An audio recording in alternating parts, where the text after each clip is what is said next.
The Specialist Phil and Will are back, and today we're taking a little break from Survivor 50 content, and instead we're going to actually offer up solutions to our complaints as we try to fix the traitors.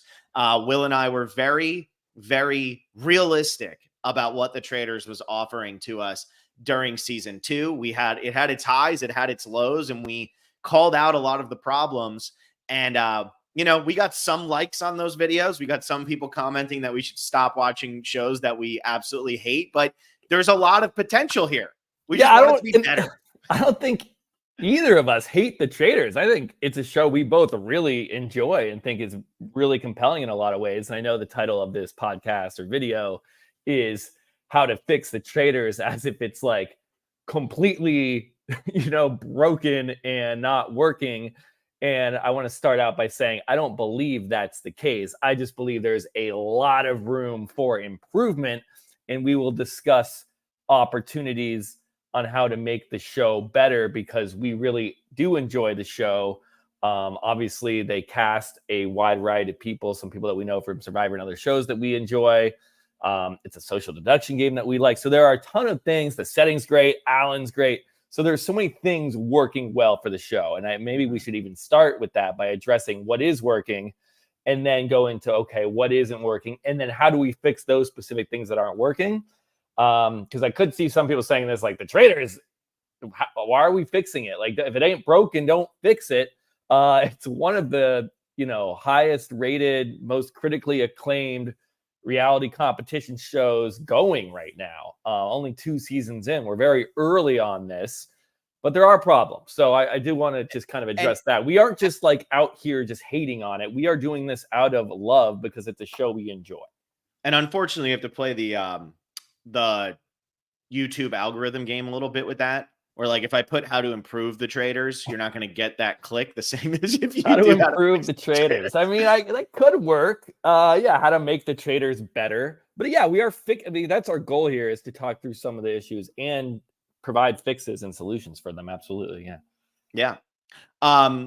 So I want to start off by talking about one thing that the traitors did fix from season 1 to season 2. And I think it was a fix in the correct direction, which was they just went all in on casting reality TV stars.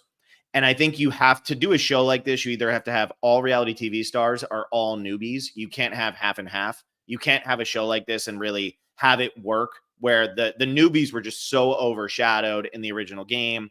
They didn't know how to play the game. By the end of it, we see Sari just duping all of them because they really don't have an understanding of how the reality TV world works. And this is a big change. I mean, you're putting a lot of money into appearance fees and stuff like that for some of these bigger names that you're getting. It's not just based on prize money for how far you go. Like, there's definitely appearance fees attached to some of this stuff. So that's a big change from a financial standpoint. And it really worked for the show. Obviously, you're always going to have the issues of somebody like Dan Giesling and Parvati. They're going to have bigger targets on their back than some of the housewives coming into the season. But I feel like you still have to make that decision and say it's all got to be one or it's got to be the other. It can't be split down the middle. So that was one big change they made from season 1 to 2. So I want to give them their props first before we dive into some other stuff. Then they made some other changes. I think, selecting the 2 initial traitors and then those 2 people selecting a third traitor was something that worked really well. They've definitely They definitely made were better. The shields were incredible. And I think when we get to talk to challenges, I think they need to incorporate that more. And I think we saw a willingness from the show from season 1 to season 2 to say, hey, we're not like happy and content with the way the show is in its current state, and that they are willing to make pretty significant changes to how the show works. So that's at least a very good sign. Yeah, I think that the shields were probably the one that put in my head of they understand part of the game is broken. Like, they understood that the challenges needed to have more reason. You don't think so? I honestly think the shield, the glory we got from Peter's plan in the shields, I honestly, and I could be totally wrong on this, and I think I said this when we were recapping, I think it was kind of an accident how it all happened together, because you can see in the early episodes of season 2 that they made it very public when players would attempt to get a shield. Yeah. That was always kind of the way, and in season 1, I believe, it was kind of how the challenges worked. And I don't know, do we want to start with challenges here? I guess we're already I diving mean, in. challenges are, I think, Well, probably one of the biggest problems of the show. right. So just to continue the Shield thought is that, and I see why they did this for both seasons 1 and early season 2, is like, oh my gosh, you can see who's going for the shields and who's like not playing for the team pot and the money, and then that can cause conflict and drama. Like if I'm doing this challenge and I'm like busting my ass to lift this heavy thing so that the whole group can get more money, and then Phil goes over there and runs for individual shield immunity, essentially, I'm like, screw Phil, and that could provide a lot of good conflict. Yeah. Cool. I think it was an accident that I forget what challenge it was, but it was probably halfway through the season that the players basically, and maybe this was the production too, being like, wait a second, the way this challenge worked, we didn't get this, like the other players didn't see who got the shield. And then I remember, I'm pretty sure like the players either told Alan or Alan said who got a shield, and the players didn't say anything. And then that led to a gameplay plan, a strategic. Yeah, that was the one with Bergie and all of them. Yep. Yeah, and they're like, we aren't going to make it known who has the shields. And now the traitors have to take a shot in the dark. And then we're going to plant a trap, and we're going to tell the people we suspect of being a traitor that these are the people that have the shields, when in reality it wasn't. And that was the highlight of the season, that shield trap that Peter put out there. And I don't think this was coming from the show and production, like, hey, if we make shields an unknown entity, it will create to more strategic gameplay. I just don't see that causing, like, the way that the shields were initially set up and the way it seemed kind of like a surprise to Alan that these were going to be, not like this information wasn't going to be disclosed, seemed like it just kind of fell into their lap. And I do think that now that we've seen it happen and how intriguing it was, we need to see more of it. And I think for me, the shield improvement that I saw the most, not even so much that, was just the fact that there were options. There were options going on at the challenges, because in the challenges in season 1, the shields weren't like a part of it, because you remember, like, they would go in and they'd pull the shield out of the box. They had like the boxes set up, and then whoever opened the box with the shield was getting it. I feel like, oh yeah, and like Ari got like every single. He kept getting them. I feel like if you, but how was he earning? Were you earning like opportunities for it in the challenge? You could. I think if you were on like a winning team or something. But I still like the idea of, at least in this challenge, there is something with a shield, something that can protect you if you feel like you're going to be the one who is murdered tonight. Because that was my biggest problem with season 1. There was no way to protect yourself if you felt like you were going to be murdered. Right. And I am kind of like, again, season 1 to me, I really don't remember that well at all. But yes, going from season 1, there were shields, but in season 2, we put the shields in the challenges. And I'm hoping season 3 is we put shields in the challenges and we lean into them being like it being unknown who has them. And then you can give them away. You can pass them. I think it just adds this really unique mechanic where it is kind of a cat and mouse game. And I know that's kind of what the Traitors is anyway. Like, Phil, I think you're a traitor. And you go, no, I'm not. You must be. And it's like, what are we? We're just going to talk in circles back and forth. And maybe that's a little too similar with the shield, and people don't know. It's like, okay, I have a shield. Am I going to give it to Phil, or am I going to keep it for myself? But at least with that, there's like, you at least are reading people. You're trying to predict what players are going to do. You're essentially passing a hidden immunity idol back and forth, except it's the super idol. That's pretty much what. Yeah, no, these are hidden immunity idols, and you basically need to put it on the person who you think the traitors are going to murder. That is your goal, and you need to trick them into selecting somebody. And this will definitely make the game harder for the traitors. The more shields that are in the game and the more shields that are unknown will make it more difficult. But it just adds a completely new layer of strategy that clearly worked last season. And the fact that these challenges, we've said now this whole second season, they just lack any meaning or suspense, because they're playing the stakes of the challenges are how much money we're putting into a group pot that we don't even know who's going to win. We know that these people are already relatively famous enough to be returning to, like, coming on the Traitors. They've been on other shows. They've had success. So we're not like, oh my gosh, these people really need the money. And I'm not saying I bet some people's appearance fees were higher than what Trishelle and CT split at the end of last season. That sometimes is actually illegal. Okay. You usually have to, like, the prize money, and it's weird because the traders, they don't know what the prize money is going to be, and you don't know how many ways you're splitting it. Like a sole person, and maybe that was a loophole they could use. Like, hey, there's a chance for you to win this as a sole winner, like Sari did, and if you have that opportunity, that's our max. And then So we'll here's pay all the you money under you can- 208,000 because one person could have won that, but CT and Trishelle split 104,000. So there's somebody on that season who could have won 150 grand or just been gifted 150 for showing up. Right. It's probably a lot. But yeah, I think this came up in like a tennis tournament where basically it's like the players, famous tennis players, were like paid to come play in the tournament, and like if their fee to come play like is greater than the amount, like the prize money for winning first place, then the competition loses integrity because not everyone that is incentivized to win evenly.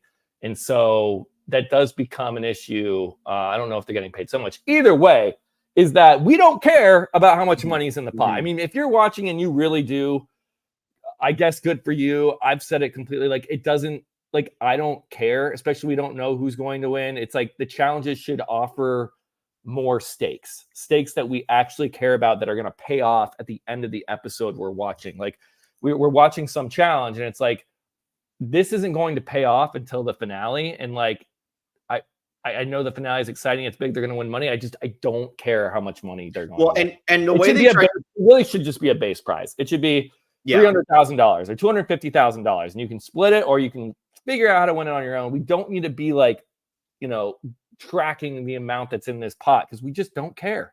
Well, and so this brings up my next question, which is, in the first season of the show, they tried to pitch it as you're going to sabotage. Like, you might sabotage during the challenge if you're a trader, which makes no sense because you're playing for the same pot. So you want to get as much money in there anyway. We don't care about the money. That was our biggest complaint all during season 2, is that the money aspect of it made the challenges literally fast forward worthy. There was no reason to watch the challenges unless there was a shield that could be obtained, and then people go do it. I think there's going to be a shield in every single challenge this season, but I just want to start with that. How can they still have challenges on this show and make it meaningful and make it so that this doesn't essentially just become like a Survivor-esque game of you win immunity, you're safe, 3 people are now going to decide who to vote out, but they can't vote you out? Like, how do they prevent that? Is there a way to prevent that, or is that fine? I think it's more fine. Like, if they just do like, hey, we're going to do an immunity challenge, and 3 of you who win become safe, and then you can give your shields away to whoever you want, or you can keep them.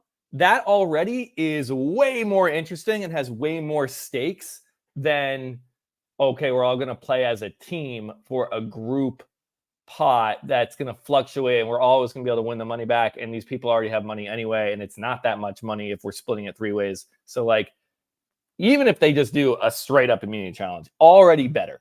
Like, that could easily be a fix. And some people might be saying, oh, well, that's too much like Survivor. Well, like, that's like every show. Okay. You play challenges to win safety.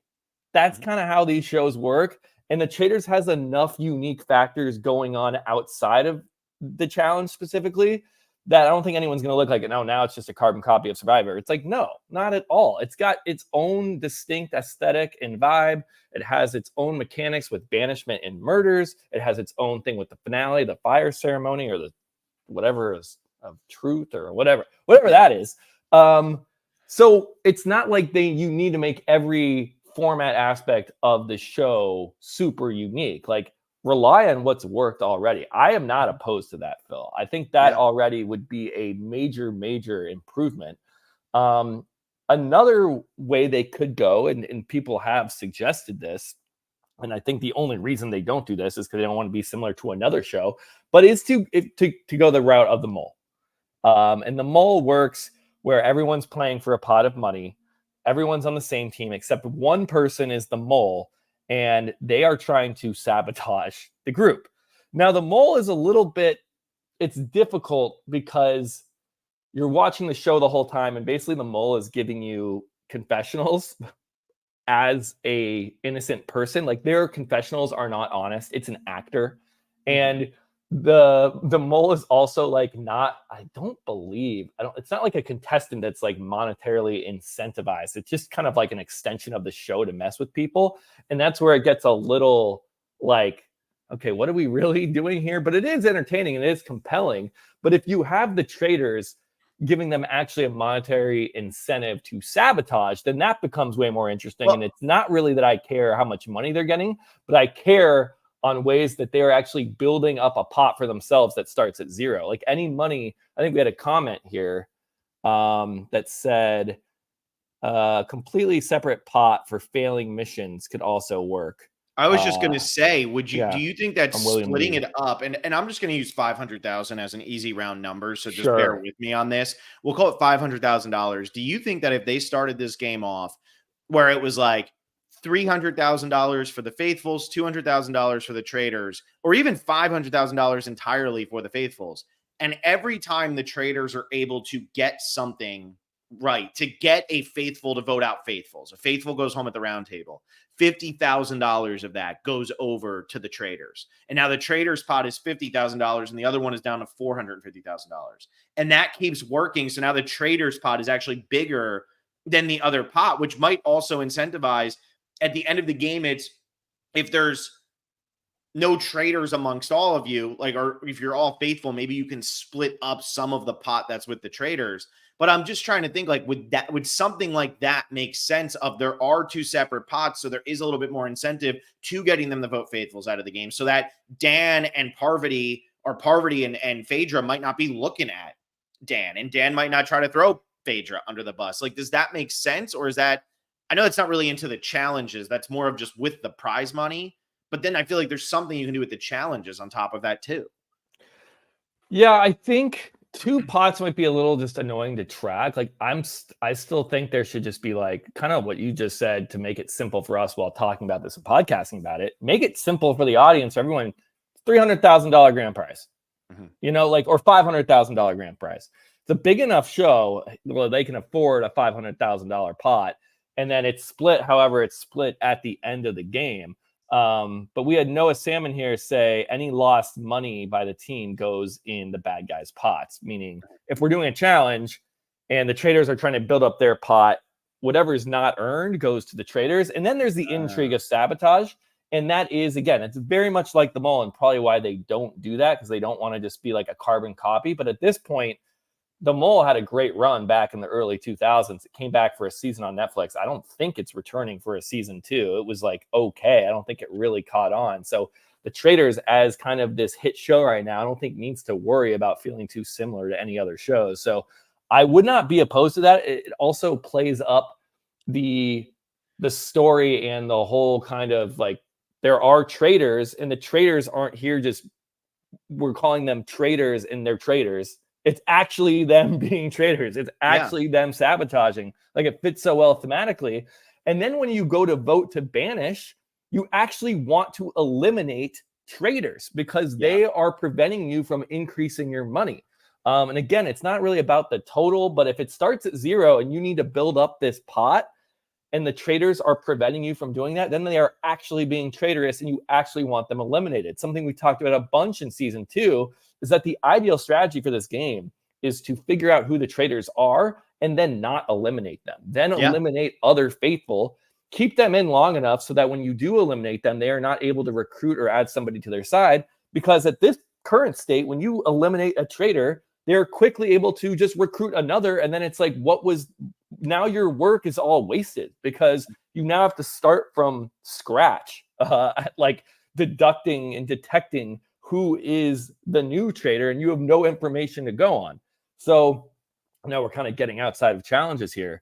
But I do think the sabotage element is worth discussing. What do you think about a sabotaging challenge? I love the idea of sabotage. I think the big change that the traders would need to make at that point is the prizes would have to be much larger for each challenge. Like, rather than a $30,000 challenge, it would have to be more of like a $60,000 challenge, because at the end of the day, they'd have to equal out their prizes to get as high as 500, because the traders would either be splitting the 250 or the other side would be splitting the 250. Now, maybe they could go higher or lower, but at the end of the day, it's going to average out to maybe about somewhere between $300,000 because you still need to incentivize. Like I was looking at it from last season in the first challenge, it was $30,000 and they won all the money. In the next challenge, it was $20,000. Only 4,000 of it wasn't earned. So now you have 50,000 to 4,000. The next one, it was $500. But a lot of these prizes are just 20,000, 15,000, like things like that, where it's going to take a lot of work now for both sides to build up those pots. So they probably have to do that for more money. But I think it does make much more compelling TV of watching a challenge because we know the traitors. And that's one of the flaws of the game is that we do know the traitors because right now I know who the traitors are and I'm watching this challenge and it doesn't mean anything. But if now we know that somebody's going to try to sabotage something, imagine Sandra as a traitor. They think she's sabotaging, but really she just sucks at challenges. That's great. Yeah, I mean, that's the whole thing with the mole too, is that like they design the challenges in a way where it's like they're not super easy, like they are difficult. So when people are really bad, it's like, wait, are they just bad at the challenge or are they the mole and trying to sabotage? And I think, if the traitors is trying to get away from the mole comparison, that the audience knowing who the traitors are actually helps them there because then it's like the audience is in on it and we get to see Dan, Phaedra, and Parv sabotaging the challenge and like we are now ahead of the faithful and it's kind of fun. We're like in on the joke as opposed to the mole where you're kind of playing along with everybody in the game and trying to actively deduce who the mole is out of all the players. You're kind of with them in their POV. But here, this would be like you're in on the joke. You're a step ahead of them. And that's different than the mole. So I think they could go that route. But it's clear they do want to stay away from mole comparisons. Yeah, for sure. I just feel like, when you're making a reality TV show at this point, you're going to get comparisons to a lot of the classics. And I understand where that's coming from. I think the traitors, what separates it is you do have multiple people. You do have like the visual of everything that's going on.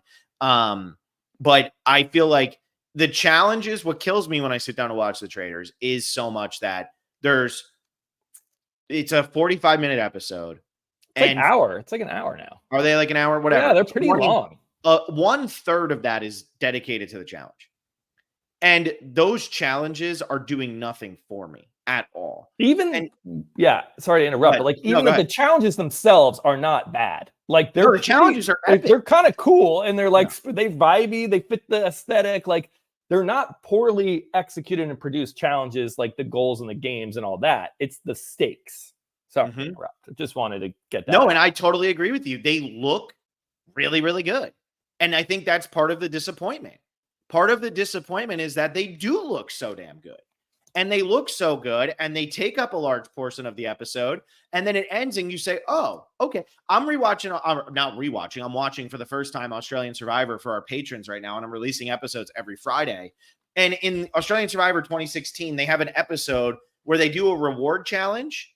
Then they go to Tribal Council and do another reward challenge. And that is the entire episode of Australian Survivor 2016. Like that is one full episode. It's 2 reward challenges. Nobody gets voted out. No immunity challenge, nothing like that. So you can't help but sit there after watching that episode and say, it doesn't matter how good these challenges were. It doesn't matter how revealing these challenges were. I just watched 2 challenges and nothing else. It didn't actually impact what was happening in the game. And this could have been an email. It didn't have to be a meeting. And I feel like that's so much of what goes on with the traitors. It feels like these are cool.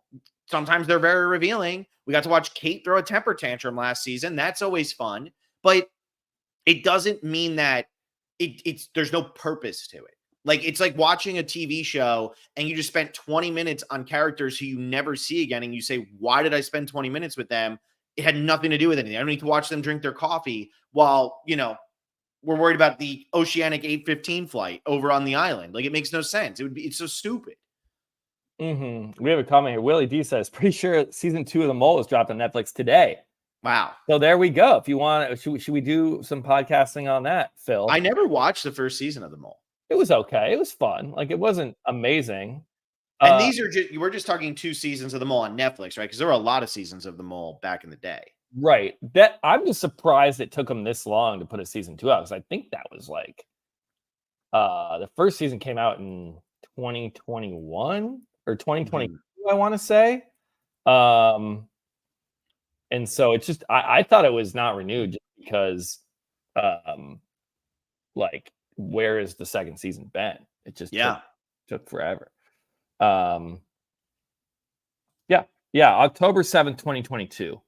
So I guess not quite full 2 years, but almost though. I mean, you're almost talking 2 your end of June. I yeah. mean, that's pretty close. Especially for a reality show, you can pound those out pretty quick. Like you can, Like, if you have a really successful one, you can turn that around. Exactly. If you're gonna renew it, you renew it quickly and you keep the excitement up to like wait almost 2 years between airing seasons. Kind of funny. All right, I think we talked about challenges enough. I mean, any other suggestions? Like again, Phil, I'm not opposed to being like, you got like 3 of you are gonna win a shield and it's an individual challenge, or we split into teams where it's like, all right, we have 4 teams of 4, you know, when we have like 16 people left, and one team is gonna win shields, and then those players have the opportunity to divvy those shields out. Hey, maybe that's too many. I would like to see the opportunity though with challenges. If somebody wins a challenge that they can't be banished, like they can save themselves from a banishment, because I do feel like the banishment ceremonies can get pretty predictable. Once everybody kind of piles on, if the person's not getting murdered, then they say, hey, let's do this. We saw that with Peter last season. Peter survived a couple, and then they all said, no, we got to banish him eventually. And it would have been nice if he could have had some way of saving himself, because even if he had a shield, shields just protect you from being murdered. Like maybe there is something in these challenges, like a super shield that saves you from one or the other, whichever you need first. Yeah, or like, yeah, there's 2 types of shields, or we just call something different, like, yeah, I don't know, something where, yeah, you can prevent the banishment also, and you'd have to play it like an idol, or maybe it's not, you know, maybe it's not like a challenge thing. Maybe it's just like an advantage where it's like you have it and you have to decide, if you think you're being banished, when to play it. Yeah, and so the next thing I think I want to jump to is, I think there does need to be, and you already hinted at this a little bit, a way to de-incentivize these people, or I guess maybe just incentivize, whichever way you want to go with this, but for the faithfuls to not vote out other faithfuls. I think it's a big problem that this turns into an alliance-based game, because the whole point of the traitors is supposed to be find the traitors. But the problem is, you find the traitors, you vote out a traitor, they renew the traitor. And like you said, well, really the best way to run this is to play the traitors, find a traitor, and then don't vote them out until you get down to like final 7, so they can't recruit anybody, so they can't do it. You already know it's them. There needs to be a way that the faithfuls are punished, legitimately punished, for voting out a faithful, because we saw it at the end of last season. Sandra made it all the way to final 5 or 6 or whatever it was. Sandra never is one of the last people standing at the end of the game. They are always going to vote Sandra out of the game before they allow the money to be split, because they're not going to trust her. There needs to be something that punishes the people for voting out faithfuls throughout. And that's where I almost think they should start with money and lose money, rather than start at 0 and earn money. That's my opinion. Yeah, I could see either one. Again, ideally for me, I think in my perfect version of the traitors, and we'd have to figure out a lot of other aspects that we'll talk through, but like in my ideal version is just, we have a pot of, you have a prize. It's not even a pot. It's just a prize of $300,000, $250,000, 400, whatever. It's one number and it's unchanging and it's simple, and you're playing to win a share of that money. Yeah. And if it's $500,000, it's like, all right, we're going to split this with, if you split it with 3 people, you know, you're getting what, $166,000. Like that's pretty good.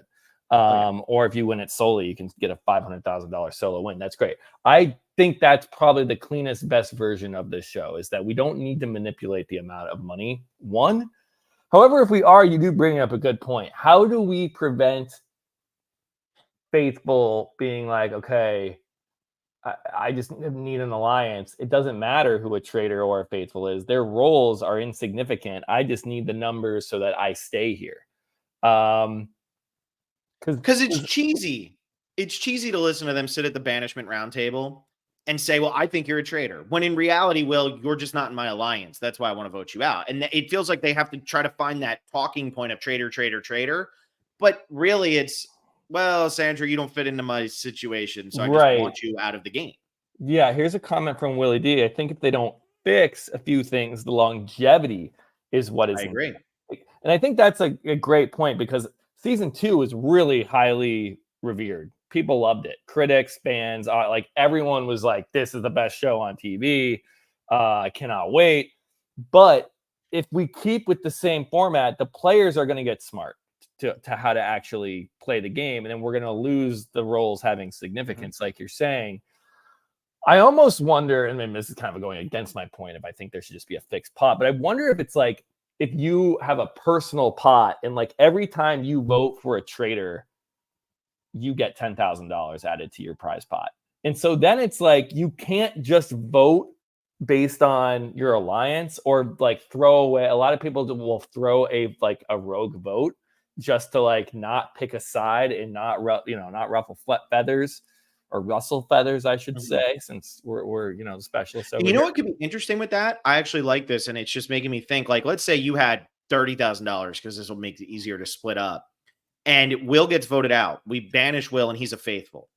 If you vote out a faithful, half of their money just gets disappeared, and the other $15,000 could be split evenly between people. I think you want to go the other way. I think you want to reward success. So it's like basically, if you have someone who is like dead on and just voting for the traitor every single time, their value goes up. So let's say, Phil, you are like just sure that Alexa is a traitor. Okay. And clearly she's not here to defend herself. That's why you banished her from the podcast, Phil.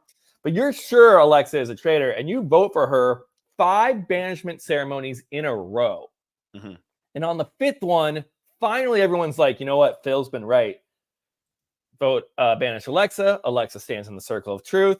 She says, guys, I'm a traitor. Everyone's like, yeah, finally. Now we have everyone who just cast a vote to banish Alexa has $10,000. But you, Phil, you have $50,000.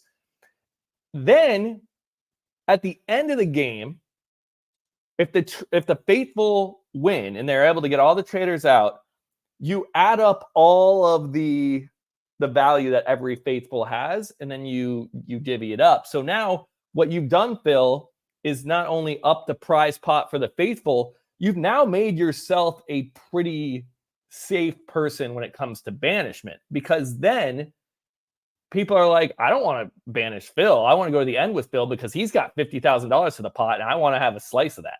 Yeah. Now it does maybe get a little murky where it's like, okay, the traitors do they want to banish Phil or not for that? Maybe they have their own thing going, or maybe they want you. I don't know. I just feel like traitors should lose money if a traitor goes home. Yeah, I mean, maybe. Again, I think the best version is just not even altering the prize fund. But now that we're talking about this, I just think you should be rewarded every time you cast a vote correctly for a traitor. That should be. And you're not told right away. Like, I could vote for Alexa, and because Alexa doesn't go home, I don't know that I get more money. But then when Alexa does go home, if you've accumulated enough votes on that person, you get rewarded. Because I think that's the biggest problem right now is you vote out a faithful.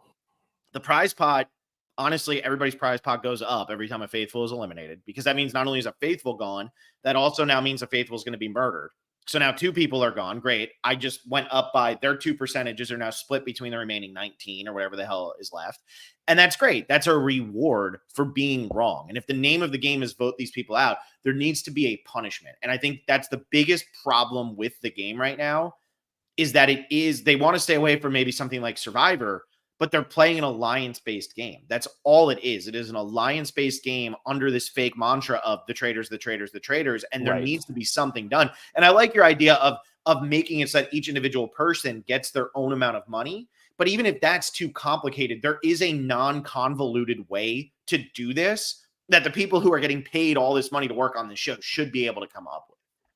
Right. And I wonder what other ways can we incentivize people to actually vote out traitors when they have a traitor correct? I mean, like maybe it's very clear you get to recruit the traitors will have one chance to recruit during the season and that's it. I think that's another really tough part of the show. We talked about it when recapping. It's like this show has to go a certain amount of episodes, but the nature of the game mechanics allows for basically the traitors to be dwindled, like be completely eliminated before we've shot enough episodes. So then we just have to keep recruiting traders. And then it's like, wait a second, if we're going to just keep recruiting traders, why are we even banishing them in the first place? Well, and here we go. Here we go. What if this is again where I think you start with money. What if you start with $500,000? And if you get a trader on the first one, the pot stays. It doesn't go down. But if you vote out a faithful, it goes down by whatever amount. Let's say $25,000, because eventually you get down to zero. So now you're down to $475,000. Maybe it's $50,000. It goes down to $450,000. And now every time you vote out a faithful, it goes down. But if you vote out a trader, it doesn't go down. Because what that does is that also eliminates the problem of they keep recruiting traders. But if you keep getting the traders right, the prize pot stays the same. And the amount of people who are still left in the game are splitting that high amount of prize money, rather than being incentivized to say, oh, well, if we vote out a faithful, the amount of people I have to split with goes down. So that's good. If they're going to keep recruiting traders, the amount of people you're going to split with is going to keep going down anyway, but the prize money will stay high rather than also dropping. Yeah, I think I like that more, that if we are going to have this fluctuating prize pot, that it should be influenced by the group being successful in their banishments. That the banishment success directly influences the pot. I think that is a good way to look at this. And even if you are, like I was saying, if a person casts a vote correctly, give them more money. Maybe that adds to the prize pot. But what you're saying is more simple, I think. It's, hey, if you eliminate a faithful, you're going to lose money. And if you eliminate a traitor, let's increase the pot. Yeah. And then that way, okay, you recruit, but now we have an opportunity to make more money due to the recruiting. The only weird thing with that is then, like, what prize pot is the traders playing for? Like, they would just need to have a separate prize that is not in, because then it's like, okay, why is the prize pot going up for the traders when they just lost somebody? Yeah, and maybe for the traders, maybe it's always locked in at $150,000, and you either get 50, 75, or 150, depending on if you're splitting it with all three or something like that. Like, I don't know. Like, maybe there's a way to do that. But then again, you do want to incentivize the traders. So maybe if all three of you make it through, you all get $150,000. Maybe it is just locked in at $150,000 per trader. If you win solo, you get 150. If you win with two, you get 150 each. Like, I don't know. Yeah, I think that, and people might be like, whoa. There's the most interesting part of this is when you're down to a few traders and now they have to start turning on each other because they want to split the pot, or because they don't want to split the pot. It's entertaining and it's interesting, but it's not the point of the show. It's not the premise of traders versus faithful. Like, their own groups turning on each other, while it may be dramatic and there's conflict and there's strategy to it, it doesn't fit with what the show has told us that it is. And I think it's more, yep. I want to see the traders scheme and work together more to have success, and not be like, okay, I'm going to just turn on my own trader to save my ass. I mean, that works a little bit, but I think when we went down to the end last season, something that, there was amazing parts of that finale, absolutely. Mm-hmm. But when we got down to CT, Trish, and MJ, it's like, okay, there's only faithfuls left. It's called the Traitors. You've just eliminated the last traitor in Kate. She's gone. That should end the game. Now, again, I think I said this. It was like we shifted our whole narrative track from find the traitors, eliminate the traitors, to now we're going to play a mini game of trust, a game of greed, where it's like we're going to just see who's greedy enough and how we're going to eliminate and split the money, which is just not the. You should lose money by voting out a faithful at that final ceremony. I think so, right? I think it's better if we make the teams actually go against each other. And this might work for a couple seasons without that, but the players are going to eventually game this and be like, it's all about just forming an alliance. Like, who cares what your role is? As soon as you get the call that you're on the Traitors, especially these are reality TV personalities, they know how to play it, and the housewives are no longer going to come in not knowing what's going on. Like, everybody who comes and plays the Traitors is going to have talked to somebody who has played the Traitors, and they're going to know what's going on. And they're going to get on the phone and they're going to say, who else is playing? Great. Let's start making a pregame alliance. It doesn't matter if you're a traitor. Like, Jeremy, Tony, and Carolyn should all have alliances this season. Of course they should. There's no reason they shouldn't. Mm. And I feel like that is not what you want this show to be. So I feel like, because the problem is at the end too, let's say the prize is $450,000 and they eliminate MJ. So they eliminate her portion of the prize. Maybe that's what you do. So you're not actually being incentivized to get rid of that. Cause now your prize didn't go up from 150 to 225. It just stayed at 150 because you lost her portion of that because you got rid of a faithful. So it de-incentivizes you from voting those people out.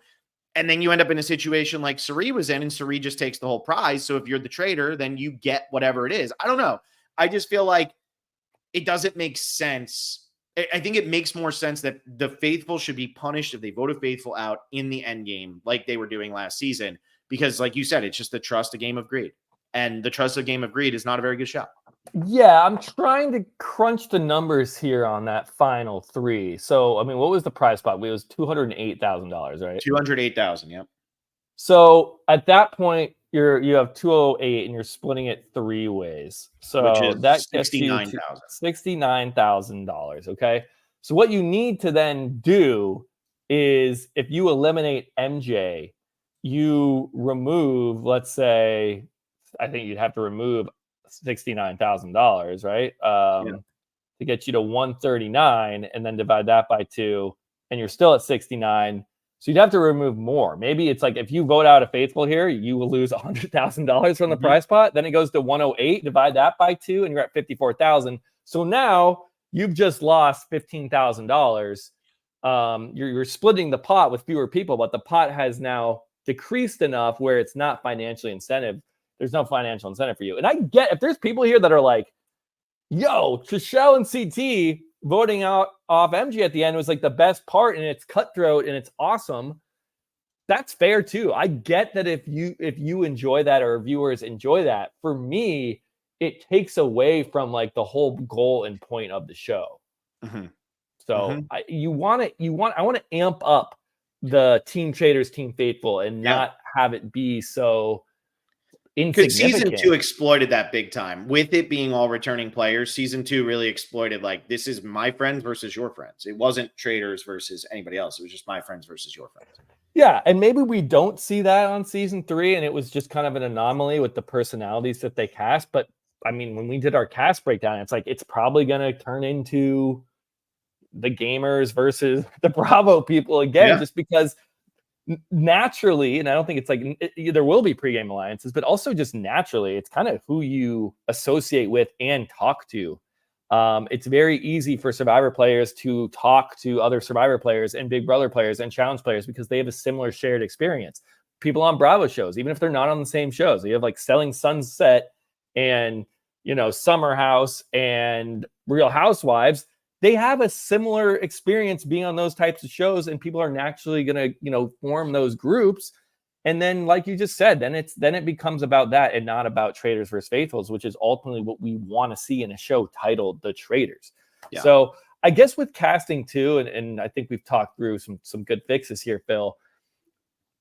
I think they need to really cast players, not that they need to all be gamers, but cast players that are capable of being gamers.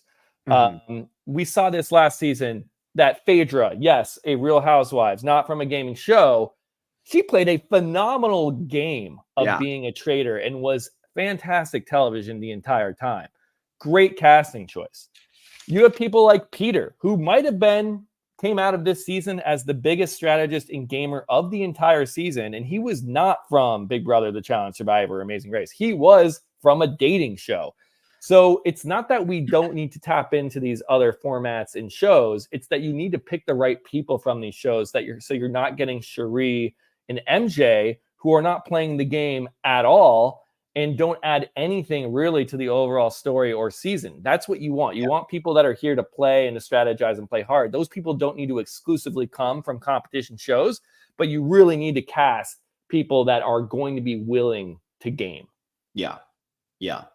And based on what Thomas McGee is saying here, okay, I'm okay with the winner. I'm okay with the game because I'm happy with both seasons winners. I think there should be more of an advantage for Faithfuls. You have no idea what might send you home. The Faithfuls are sitting ducks. So I was going to say that it seems like you're rewarded for acting like a sitting duck on the show. because we see that with MJ and Sheree. Like, not that they're being like, oh, we're the next on the chopping block, but if you just play, I don't know what's going on, everybody's going to say, okay, well, that person clearly is a faithful then. And that's not good for the show. Like, that's not exciting TV for people to watch. And it also, like, this comment makes me want to go back to even the challenge aspect of everything. Because when you're talking about the gamers and everything like that, maybe what you win from winning a challenge is information about who a traitor might be. And it could be as simple as there's 2 men. Oh no, or there is 1 man. Like, they don't have to say there's 2. There is at least 1 male traitor. Boom. Now you know, okay, who is that going to be? What does that mean? And maybe that's the type of information you get for winning these challenges. If you get all of it, like if you succeed in the amount of time or something like that. And then that also, again, would incentivize more gamers to want to play the game, because somebody like Kate, who's just throwing shit out the window, now they're not going to want to keep somebody like her around, because she actually is impacting their ability to figure out who the traitors are. So they're going to want people who are really playing. Yeah, Phaedra was perfect casting. I don't think anybody disagrees with that one. So anyway. Yeah, no, that's a good point. That also gives traitors incentive to sabotage.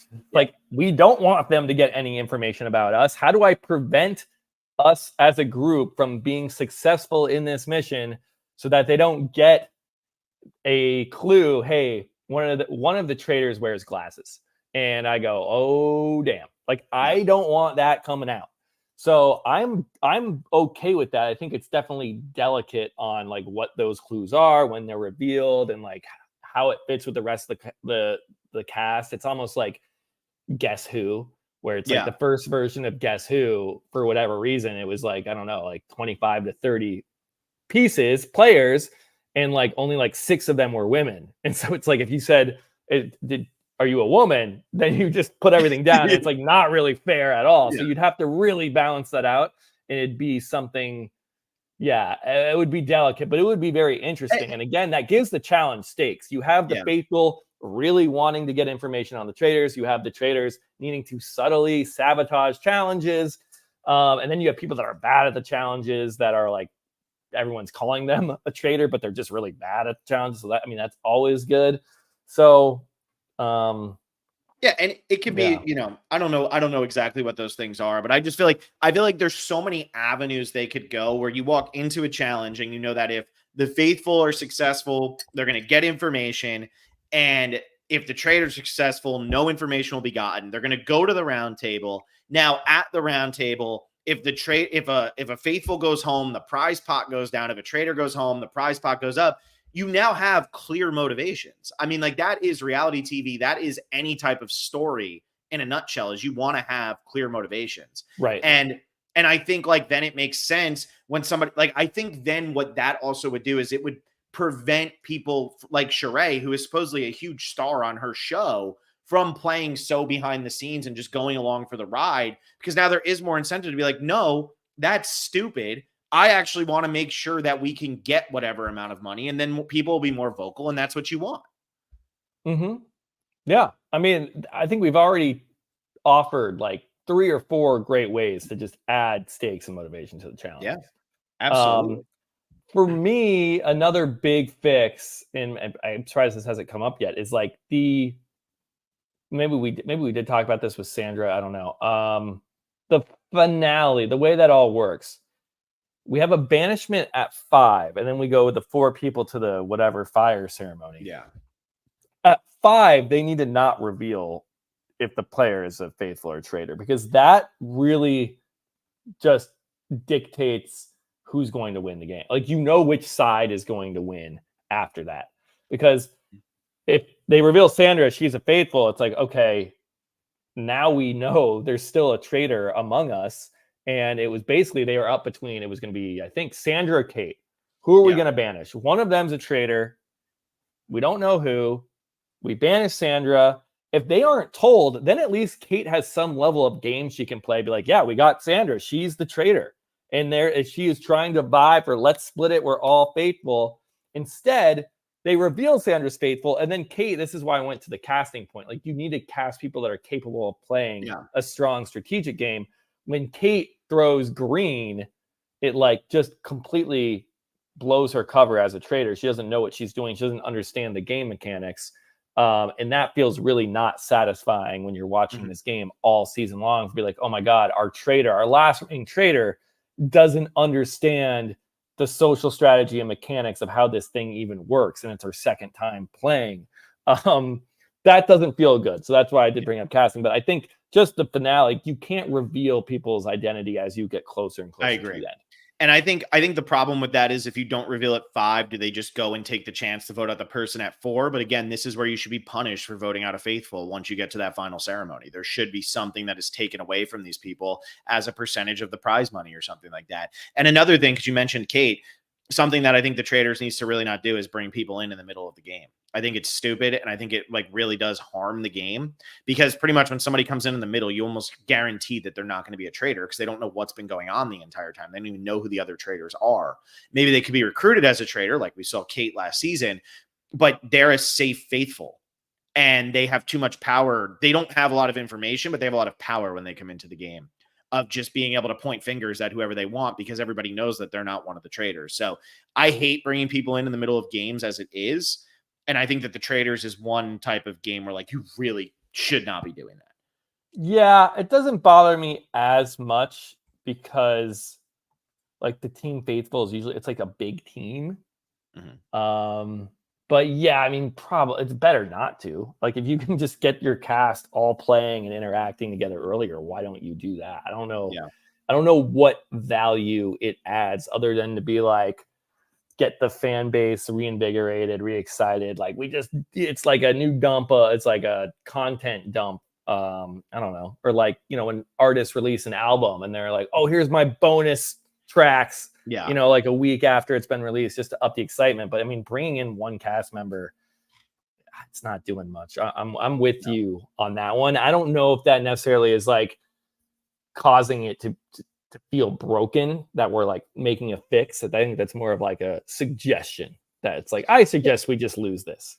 It just feels unnecessary. Yeah. That's really what it comes down to. Yes. It just feels super unnecessary. I don't get it. I don't think it should be there.